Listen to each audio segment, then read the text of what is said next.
स्वागत है दोस्तों आप लोगों का आपके अपने YouTube चैनल हिंदी मंथन पर। मैं रणजय सिंह आप लोगों का तहे दिल से स्वागत, अभिनंदन और वंदन करता हूं। हम लोग वाच्य पढ़ रहे थे और वाच्य की अभी तक 2 क्लासें हो चुकी है। उन दोनों ही क्लासों में जो पहली क्लास थी, हमने उस पहली क्लास में कर्तृवाच्य के विषय में पढ़ा और जो दूसरी क्लास थी उसमें हमने कर्तृवाच्य के विशेष तथ्यों को पढ़ा। आज हम लोग पढ़ेंगे कर्मवाच्य। क्या पढ़ेंगे भैया? कर्मवाच्य पढ़ेंगे। क्या पढ़ेंगे? कर्मवाच्य।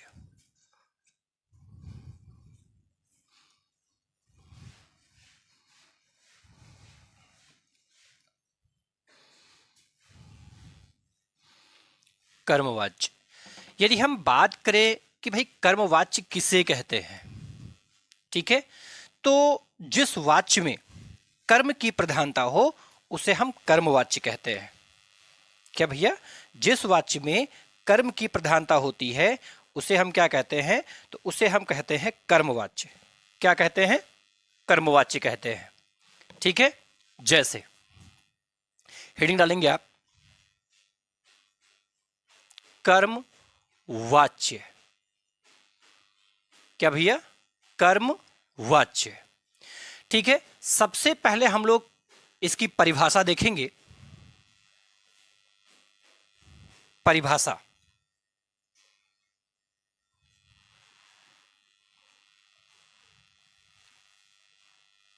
परिभाषा जब क्रिया का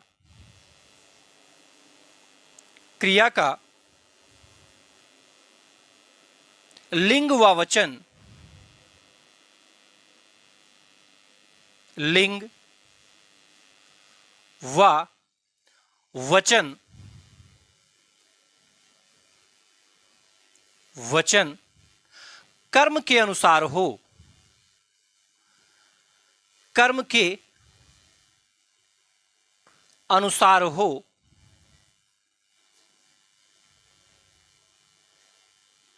अनुसार हो तो उसे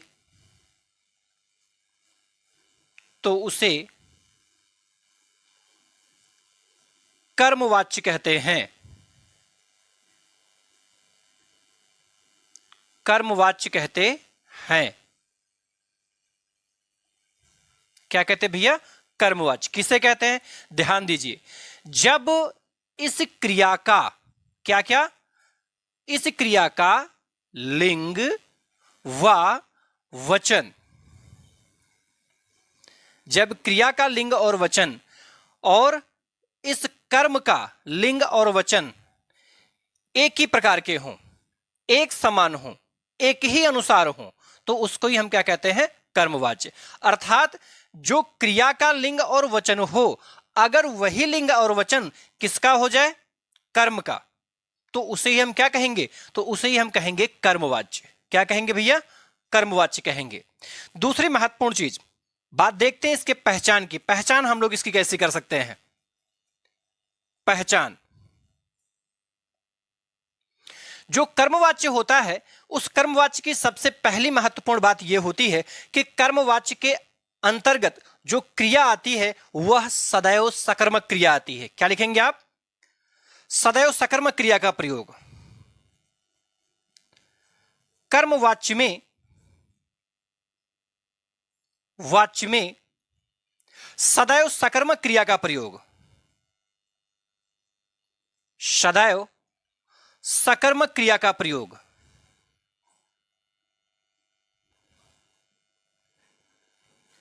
सकर्मक क्रिया का प्रयोग का प्रयोग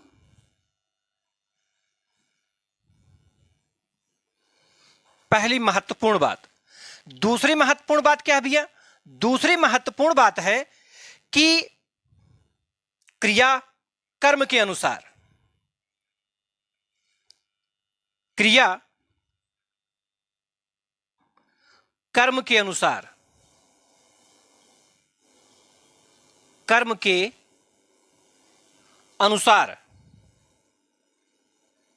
चाहे आप इसे अनुसार कहें या आप इसे समान भी कह सकते हैं। समान, जब क्रिया और कर्म, क्या भैया, इस क्रिया और इस कर्म के लिंग और वचन क्या हो, एक जैसे हो। अगर क्रिया एक वचन पुल्लिंग है तो कर्म भी एक वचन पुल्लिंग हो। क्रिया एक वचन स्त्रीलिंग है तो कर्म भी एक वचन स्त्रीलिंग हो। जब इस क्रिया का और इस कर्म का लिंग और वचन क्या हो, एक समान हो, क्या हो, एक समान हो, तो उसे ही हम क्या कहते हैं, तो उसे ही हम कर्मवाच्य कह देते हैं। दूसरी महत्वपूर्ण चीज, इसमें एक और महत्वपूर्ण बात देखने के लिए आती भैया कि कर्ता के साथ करण कारक की विभक्तियों का प्रयोग होता है। कर्ता के साथ, कर्ता, थोड़ा आगे से लिख लेंगे तो चीजें स्पष्ट हो जाएंगी। यहां कर्ता के साथ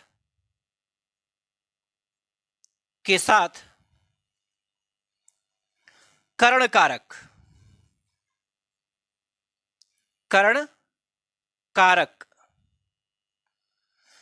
करण कारक की विभक्ति क्या होती भैया, करण कारक की विभक्ति होती है से,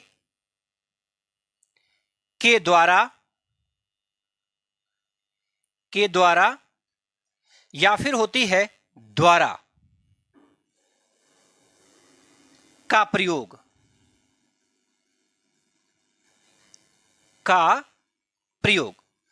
किसका किसका प्रयोग भैया, से का प्रयोग हो सकता है, के द्वारा का प्रयोग हो सकता है, द्वारा का प्रयोग हो सकता है, ये तीन का प्रयोग किया जा सकता है। ठीक है, अगर इन तीन कारकों का प्रयोग किया जा रहा है तो ये तीन के तीनों कारक किसके हैं, करण कारक। और जो कर्मवाच्य होता है उसमें कर्ता के बाद, किसके बाद भैया, कर्ता के बाद आपको इन तीन कारक चिन्हों का प्रयोग देखने के लिए मिलेगा। ये इसकी पहचान है। तीन पहचान मैंने बताई कि जो कर्मवाच्य होता है उस कर्मवाच्य में सदैव, ध्यान रहे, सदैव क्या होता है भैया, उसमें सकर्मक क्रिया होती है। क्या होती है, सकर्मक क्रिया, अर्थात कर्मवाच्य के अंतर्गत कभी भी अकर्मक क्रिया का प्रयोग नहीं होता है। हां, जो कर्तृवाच्य है उस कर्तृवाच्य में अकर्मक और सकर्मक दोनों क्रिया का प्रयोग हो सकता है, किंतु जो कर्मवाच्य होता है उसमें कभी भी अकर्मक क्रिया का प्रयोग नहीं होता है, केवल और केवल सकर्मक क्रिया का प्रयोग होता है। तीसरी महत्वपूर्ण बात कि जो अकर्मक क्रिया है उस अकर्मक क्रिया का प्रयोग हम लोग भाववाच्य में कर सकते हैं, अर्थात कर्तृवाच्य में अकर्मक और सकर्मक दोनों क्रिया, कर्मवाच्य में केवल सकर्मक क्रिया और भाववाच्य में अकर्मक क्रिया का प्रयोग होता है। दूसरी महत्वपूर्ण बात मैंने बताया कि जो क्रिया है वो किसके अनुसार होती है, कर्म के अनुसार, अर्थात क्रिया का और कर्म का लिंग और वचन एक जैसा होगा। क्या होगा भैया, एक जैसा होगा। तीसरी महत्वपूर्ण बात, जो कर्ता है इस कर्ता के साथ किस कारक चिन्ह का प्रयोग होता है, तो इस कर्ण कारक चिन्हों का प्रयोग होता है। कर्ण कारक का जो चिन्ह होता है वो से होता है और के द्वारा के संबंध में, द्वारा के संबंध में उसका प्रयोग किया जाता है। ये तीन महत्वपूर्ण बात आपको ध्यान में रखनी है। यहां तक की बात यदि समझ में आ गई है तो आप इसका एक स्क्रीनशॉट लीजिए और फिर मैं आगे की चीजें आपको बताता हूं। ठीक है, हम लोग इसकी जांच कैसे करेंगे कर्तृवाच्य की, उस जांच की तरफ चलते हैं। स्क्रीनशॉट लीजिए इसका।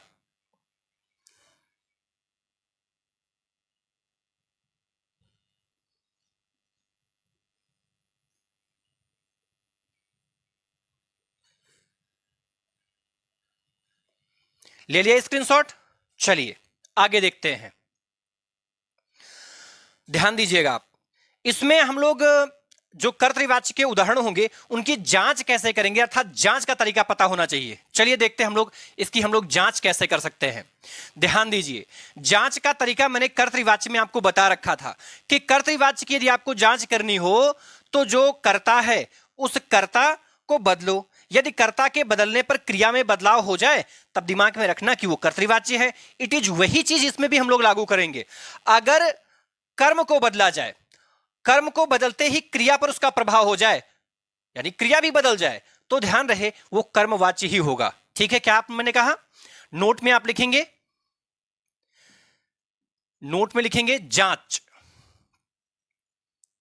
क्या भैया, जांच। कर्म के बदलने पर क्रिया में बदलाव होना चाहिए। कर्म के बदलने पर, कर्म के बदलने पर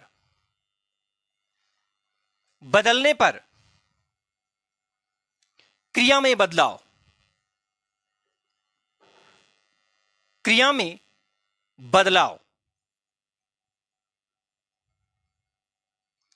यह महत्वपूर्ण बात आपको ध्यान में रखनी है कि यदि आप कर्म को बदल रहे हैं वाक्य में, तो जैसे ही कर्म को बदलेंगे, अगर क्रिया में बदलाव हुआ तभी वो कर्मवाच्य होगा। यदि कर्म के बदलने पर क्रिया में बदलाव नहीं हुआ तब वो कर्मवाच्य नहीं हो सकता है। बाकी कुछ भी हो जाए लेकिन वो कर्मवाच्य नहीं होगा। जैसे जैसे राम के द्वारा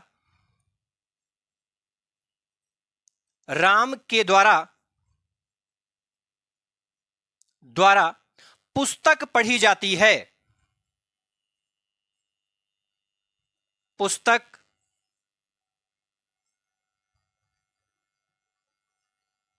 पढ़ी जाती है, पढ़ी जाती है। तो सबसे पहले हम क्या करेंगे भैया, इसमें हम कर्म का पता लगाएंगे और किसका पता लगाएंगे, क्रिया का। तो इसमें भाई क्या पढ़ी जाती है, तो जाहिर सी बात पुस्तक पढ़ी जाती है। क्या पढ़ी जाती है, पुस्तक। तो इसमें पुस्तक क्या हो गया, पुस्तक तो हो गया भैया कर्म। क्या हो गया, कर्म। और इसमें क्रिया क्या है, तो पढ़ना। इसमें पढ़ना क्या है, क्रिया है। पढ़ना क्या भैया, क्रिया है। अब ध्यान से समझो आप, देखो इसमें जो कर्म है, कर्म क्या है, तो कर्म भैया इसमें पुस्तक पढ़ी जाती है। अर्थात इसमें जो कर्म है वो क्या है, स्त्रीलिंग है। क्या है, स्त्रीलिंग है। पहली महत्वपूर्ण बात। दूसरी महत्वपूर्ण बात, इसका वचन क्या है, कर्म का वचन। इस कर्म का वचन क्या, अर्थात पुस्तक का वचन क्या है, तो ये भैया एक वचन है। क्या, एक वचन है। अब हम लोग क्रिया को भी चेक कर लेते हैं, क्या क्रिया पुल्लिंग है या स्त्रीलिंग। भाई अगर पढ़ा होता तो पुल्लिंग होता, किंतु पढ़ी है अर्थात क्या है, स्त्रीलिंग। क्या भैया, स्त्रीलिंग, स्त्रीलिंग। वचन की बात करें इसकी, तो यह भी एक वचन है। क्या भैया, एक वचन है। अब ध्यान से समझो, देखिए कर्म क्या है, एक वचन। तो क्रिया क्या है, एक वचन। कर्म क्या है, स्त्रीलिंग। तो क्रिया क्या है, स्त्रीलिंग। अर्थात कर्म और क्रिया, कर्म और इस क्रिया का जो लिंग और वचन है वो एक जैसा है। वो क्या है, एक जैसा है। इसलिए क्या हो जाएगा, कर्मवाच्य। दूसरी महत्वपूर्ण बात, ये अकर्मक क्रिया है या सकर्मक, तो भाई राम के द्वारा पुस्तक पढ़ी जाती है, पुस्तक पढ़ने का कार्य हो रहा है, अर्थात क्रिया क्या हो गई, सकर्मक। मैंने पहला पॉइंट बताया कि इसमें क्रिया सकर्मक आती है तो क्रिया इसमें सकर्मक हो गई। दूसरी महत्वपूर्ण बात, कर्म और क्रिया एक जैसे होते हैं तो कर्म और क्रिया एक जैसे भी है कि नहीं है, है ना।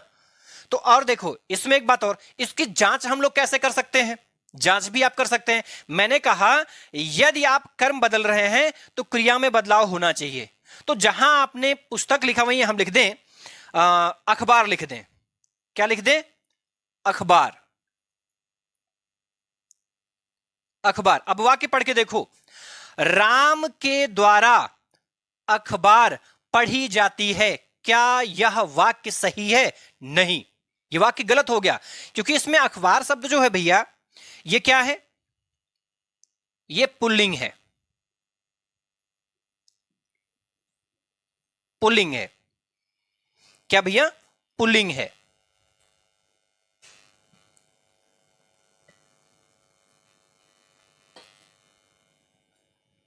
क्या है, पुल्लिंग है।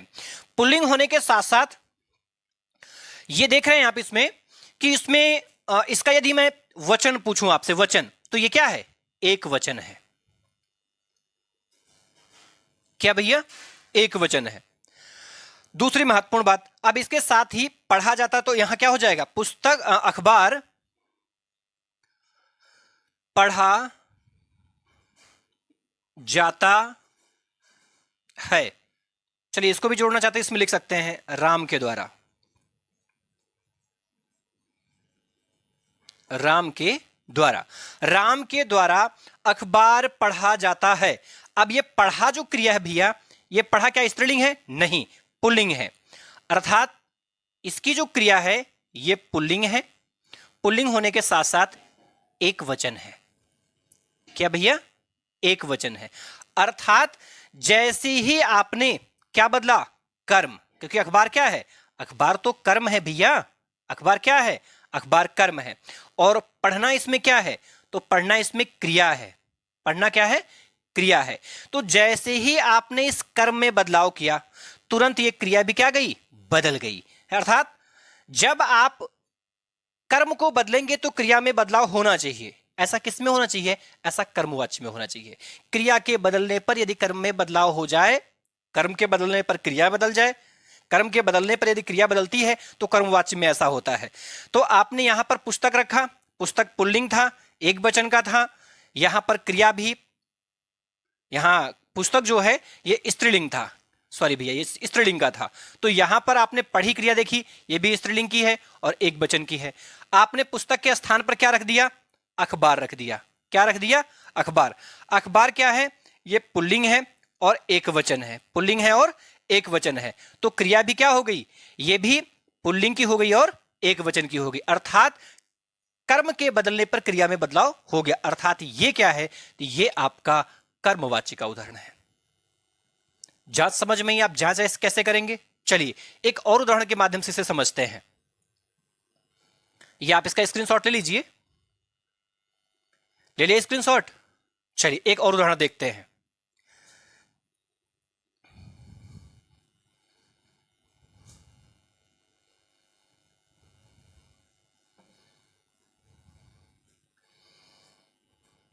अगला है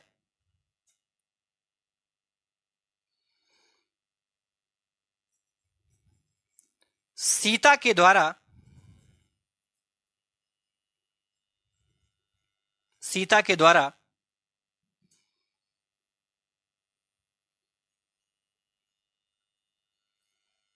पत्र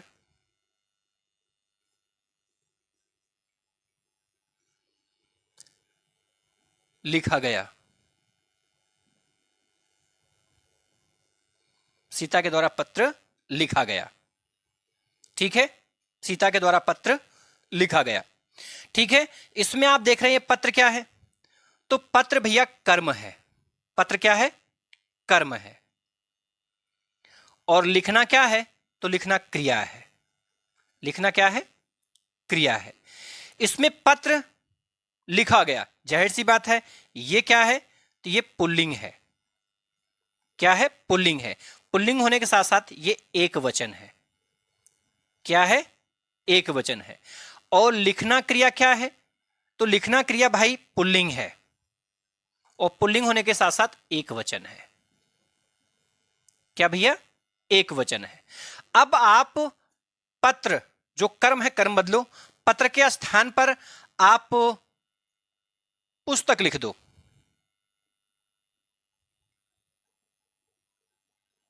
पुस्तक, सीता के द्वारा पुस्तक लिखा गया कि पुस्तक लिखी गई? तो जाहिर सी बात पुस्तक लिखी गई।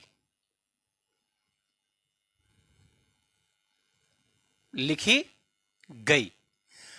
अर्थात जैसे ही आपने कर्म बदला, कर्म के बदलते ही प्रभाव किस पर पड़ा? इस क्रिया पर। और क्रिया भी क्या? बदल गई। क्रिया बदल गई। भाई जो पुस्तक है, ये पुस्तक क्या है? तो पुस्तक है पुल्लिंग,